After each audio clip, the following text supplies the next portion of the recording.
I'll tell a funny story of in elementary school, we'll call it second grade, maybe first grade. Yeah. My dad was a database administrator and volunteered for the Denver Museum of Nature and Science as a paleontologist. So I, being first, second grade, was like, I want to be a paleontologist. Did I have any idea what that meant?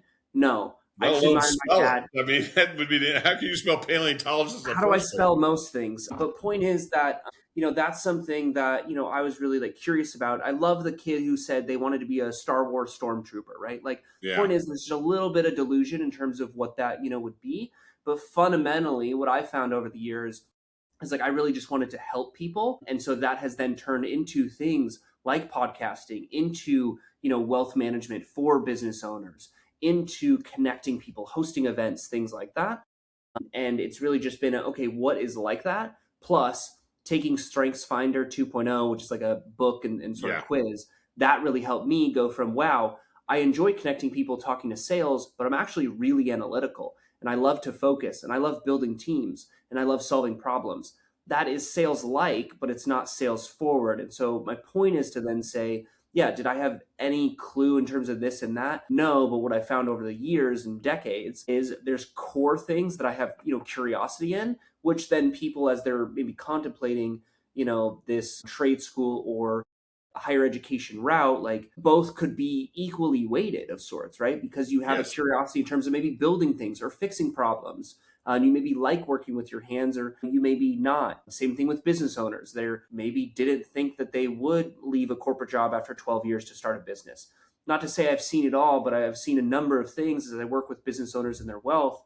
And so it's almost like educating individuals how to think or how to problem solve. And then as they go through life, they like can, whether that's an employee or a business owner, right? So you never know. Yeah. I got a very similar story. I started off in Yeah. accounting when I got to college.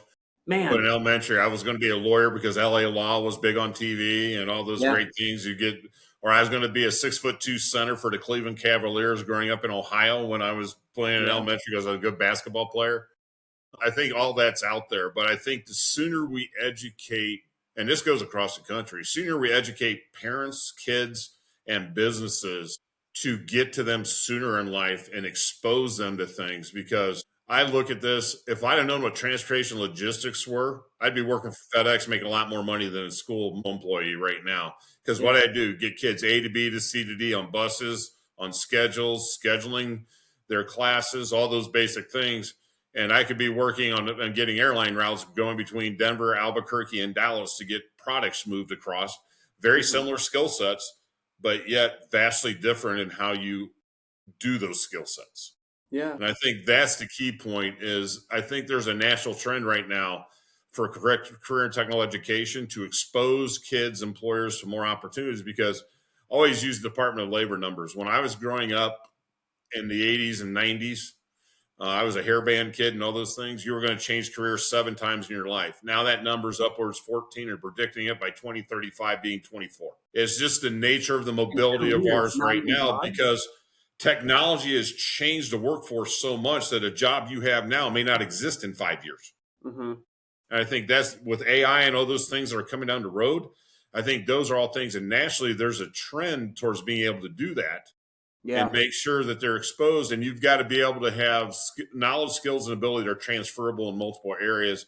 And like changing from education to business or business into owning your own business, those are all types of skill sets that are sellable and can be taken by employers or employees and advance themselves in one way or another.